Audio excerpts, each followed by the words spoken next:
ওয়ালাইকুম আসসালাম রহমতুল্লাহ বরকাত। আপনার প্রশ্ন হলো, যার দুটা হাত কোনই পর্যন্ত কাটা, সে অজু কিভাবে করবে? অজু করার সময় কোন কোন অঙ্গ কতটুকু পর্যন্ত দৌত করতে হয় সেটা শরীয়তে সীমা দেওয়া রয়েছে। দুনো হাতের কোনই পর্যন্ত যার নাই, সে বাকি যে অঙ্গগুলি আছে সে কুলি করবে, বা কুলির সাথে আর যা সুন্নত আছে সে নাকে পানি দিবে, এগুলি করবে। তারপরে মুখমণ্ডল দৌত করবে। তারপরে দুনো হাতের কোনই পর্যন্ত যেহেতু কাটা, যেই জায়গাতে কাটা আছে ওই জায়গার মাথাটা ধুইবে। এই জায়গার থেকে কেটে পড়ে গেছে ওই মাথাটা, ঝুলন্ত মাথাটাকে শুধু ধুইবে। কোনই পর্যন্ত হাতটা যেখানে লাগানো ছিল ওই জায়গাটা ধুইতে হবে, আর বাকি অজুর বাকি কাজ করবে। কারণ যে অঙ্গ নাই সেটার জন্য সে মুকাল্লাফ না। আল্লাহ রাব্বুল আলামিন বলতেছেন, লা ইউকাল্লিফুল্লাহু নাফসান ইল্লা উসআহা। অন্য আয়াতে বলতেছেন, ফাত্তাকুল্লাহা মাস্তাতা'তুম। আশা করি আপনার প্রশ্নের জবাব পেয়েছেন। আসসালামু আলাইকুম রহমতুল্লাহ বরকাত। আসসালামু আলাইকুম রহমতুল্লাহ।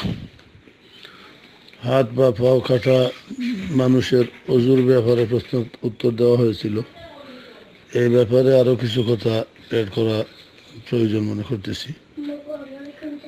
সেটা হলো, কোনো মানুষের হাত যদি পুরা কোনই পর্যন্ত কাটা না হয়, তাহলে যে অংশ বাকি আছে সে অংশ তো দোয়া ফরজ অবশ্যই।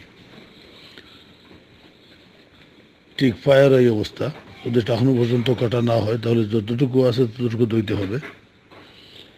এটা তো সবার জানা কথা। যেটা আমি এখন ইদাফা করতে চাইতেছি, অ্যাড করতে চাইতেছি, সেটা হলো যে কোনো মানুষের হাত কাটা কোনই পর্যন্ত,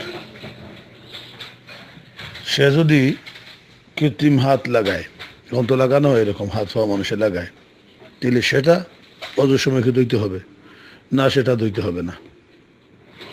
যদি কবজি আর কোনের মধ্যখানে কাটা হয় বা আর একটু উপরে কাটা হয়, আর এর মধ্যে আরেকটা হাত লাগানো হয়, এইটা লাগানোর কারণে কোনোর নিচে যে অংশটা বাকি ছিল ওটা ওর নিচে পড়ে গেছে। এখন কি করতে হবে? ওই কৃত্রিম হাতটা খুলে ওটুকু ধুইতে হবে। কিন্তু এই কৃত্রিম হাত না ধুইতে হবে না মুছে করতে হবে। এখন কেউ যদি বলে, তাহলে কোনো বাঙ্গা অঙ্গের উপরে যদি জাবিরা, যেটাকে বলে প্লাস্টার দেওয়া হয়, যেটা এই প্লাস্টার হইলে তো তার উপরে মুছে করতে হয়, করতে হয়। বা কেউ যদি পায়ে খুফাইন লাগে, খুফাইন মানে যেটা চামড়ার মোজা, যেটা ঘন্টা পর্যন্ত ঢাকা থাকে, ওটার উপরে মুছে করা যায়। সেটার উপরে মুছে করার বিভিন্ন শর্ত আছে, সেটা অন্য বিষয়।